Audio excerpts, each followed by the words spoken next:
Did you do your homework?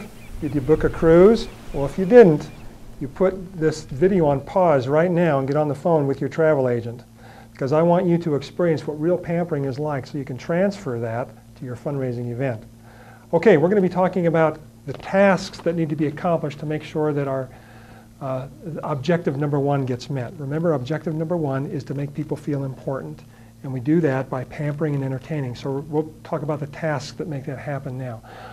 Direction givers are people who stand at the entrance of the building in which your fundraising event is being held, and they thank people as they come. Now, you may want to consider having a couple of wheelchairs at your entrance so that when senior citizens shuffle in, the direction givers can give them rides to the entrance of your fundraising event. Every fundraising event guest needs to be greeted by a greeter. It's usually the first thing that happens to them in which they get pampered. Put somebody at the entrance of your event who is like a VIP type of person. Somebody from the board of directors or the executive director. Somebody who people will probably recognize as they go in, and all that greeter has to do is welcome people as they come through the door. And the celebrity is somebody like a TV or movie star, a popular entertainer, a local radio or TV personality, a government official like a mayor. So what you do is you use this celebrity at the entrance of your fundraising event, but it's important that you have somebody accompanying that celebrity so that celebrity isn't standing by his or herself.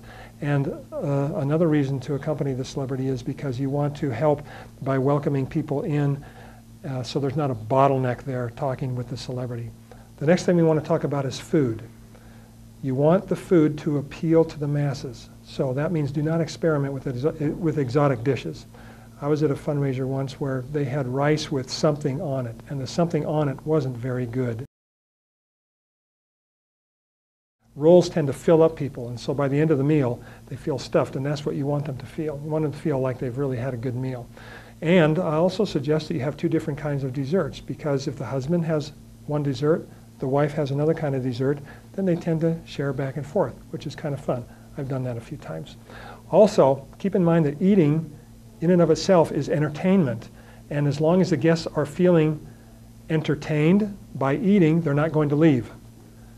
In fact, people ask me, when's a good time to start the live auction? I tell them around dessert time, because it's given people a chance to eat their main meal and then start the auction while they're getting into dessert. Decorations are centerpieces, decorations that we use at the stage, at the entrance, and walls and ceilings. So here's how it works. You want your centerpieces first. And a couple of things about centerpieces, rules of thumb that you need to remember. We want to avoid using tall centerpieces for a couple reasons. Number one, tall centerpieces inhibit people from talking across the table. And sometimes they'll even take that centerpiece and put it on the ground, and then it gets in people's way. Another reason to avoid using tall centerpieces is because it keeps the auctioneer from seeing hands going up during the live auction. And as an auctioneer, I can tell you that tall centerpieces are not my favorite.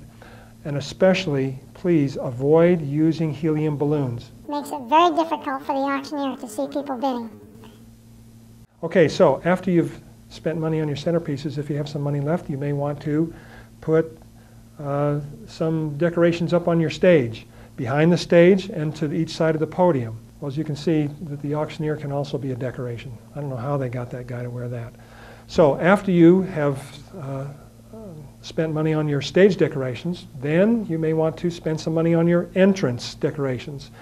And I've seen some very creative entrance decorations, cowboy themes, Hollywood themes, where there's a red carpet, and as people enter the event on the red carpet, you've got the paparazzi taking pictures of them as they're going in. That's kind of fun. Whatever your theme is, that's what you want to sort of make your entrance decorations to be like. Then if you have any money left over after that, then you may want to concentrate on putting some decorations on your walls and ceilings. Quiz time. Which pampers better, food or decorations? In other words, if you didn't have a whole lot of money to spend, would you spend most of it on your food or your decorations? In my opinion, spend it on the food for a couple of reasons. Number one, people, I believe, will remember the food more than they will remember the decorations. And also, food tends to be entertainment in and of itself so that people will stay in their seats as long as they're eating. Let's talk about party favors. Is it essential to use party favors?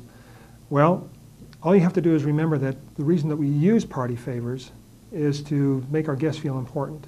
And I brought some of them that I've received at fundraisers. Here's some ski resort passes, gift certificates to restaurants, back scratcher. I use this all the time. It's a Japanese fan. This is filled with candy. It's a nice little light. Mugs are always in season. A couple of hats. I got this helmet. I think it's signed by some quarterback. I can't remember who that was, but let's talk about drawings. Now, I'm not talking about raffles. Drawings are where everybody has an equal opportunity to win whatever you're drawing for. And so you can draw people's bid numbers or you can give them tickets at the doors, but people love to go through their tickets when you're drawing those tickets. The prizes don't need to be really expensive. People just love drawings. Okay, now this next one that I'm going to tell you about is the most important of all the tasks that you're going to do to make people feel important. This is called the principle of gratitude. The principle of gratitude says gratitude brings out the best in people. And so what I want to suggest that you do is have somebody from your board or your executive director or somebody that most people would recognize go around to all of the guests during the evening and thank them for being there. You see, those guests made an effort and a sacrifice to be at your fundraising event. And the money that they spend at your fundraising event will also be a sacrifice. So they deserve to have proper thanks.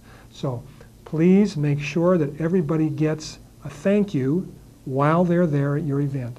Okay, just a couple more things. Free delivery of large items. If they know that free delivery will be provided, the chances of them bidding a little bit more might be greater.